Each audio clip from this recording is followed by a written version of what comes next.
என் சத்துருக்களை ஜெயிக்க எனக்கு பலன் இல்லையே என்று உங்களை நீங்களே நொந்து கொண்டிருக்கிறீங்களா?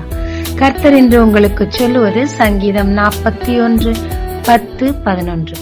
கர்த்தாவே, நீர் எனக்கு இறங்கி நான் அவர்களுக்கு சரி கட்ட என்னை எழுந்திருக்க பண்ணும். என் சத்ரு என் மேல் ஜெயம் கொள்ளாததினால் நீர் என் மேல் பிரியமாயிருக்கிறீர் என்று அறிவேன். நேற்றைய தினம் பார்த்தோம் சங்கீதம் 18 தேவன் நம்மேல் வைராகியம் கொண்டு அவரே எழும்பி நமக்கு ஜெயத்தை தருகிறார் என்று.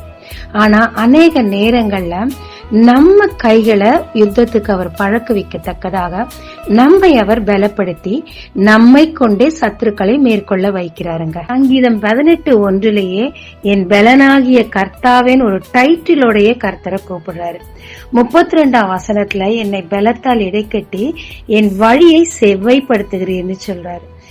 32ஆம் வசனத்துல என் கால்களை மான் கால்கள் போல உறுதியாக்கி உயர்தலங்கள்ல ஏற்றுகிறேன்னு. 33 ரொம்ப முக்கியம். வெண்கல வில் கூட முறியத்தக்கதாக என்னோட கையை யுத்தத்துக்கு பழக்க வைக்கிறேன்னு சொல்றாரு.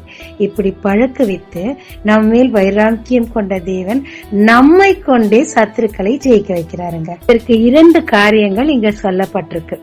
41:11 என் சத்ரு என்ன ஜெயம் கொள்ளல, அதனால நீங்க என் மேல பிரியமா இருக்கிறேன்னு சொல்லி நான் அறிஞ்சிருக்கேன். தேவனுடைய பிரியம் நம்ம மேல் இருக்கத்தக்கதாக நம்ம தேவனை ரொம்ப ரொம்ப பிரியப்படுத்துறவங்களா, ப்ளீஸ் பண்றவங்களா, அவர் நியமனங்களுக்கு கீழ்ப்படிஞ்சவங்களா இருக்க வேண்டியதா இருக்குங்க.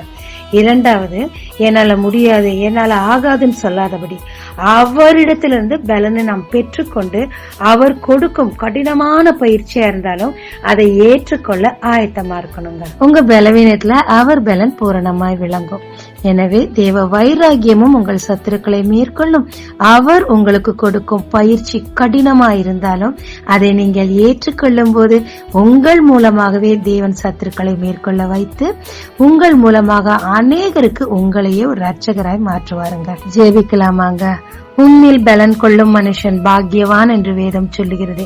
நான் பலவீனமாய் இருக்கிறது நிச்சயம்தான் கர்த்தாவே, ஆனாலும் தேவருடைய பிரியம் என் மேல் இருக்கத்தக்கதாக உமக்கு முற்றிலும் கீழ்ப்படிய உம்மிடத்தில் பயிற்சியை பெற்றுக்கொண்டு சத்துருக்களை மேற்கொண்டு ஜெயாலியாய் வாழ எனக்கு கிருபைத்தார்.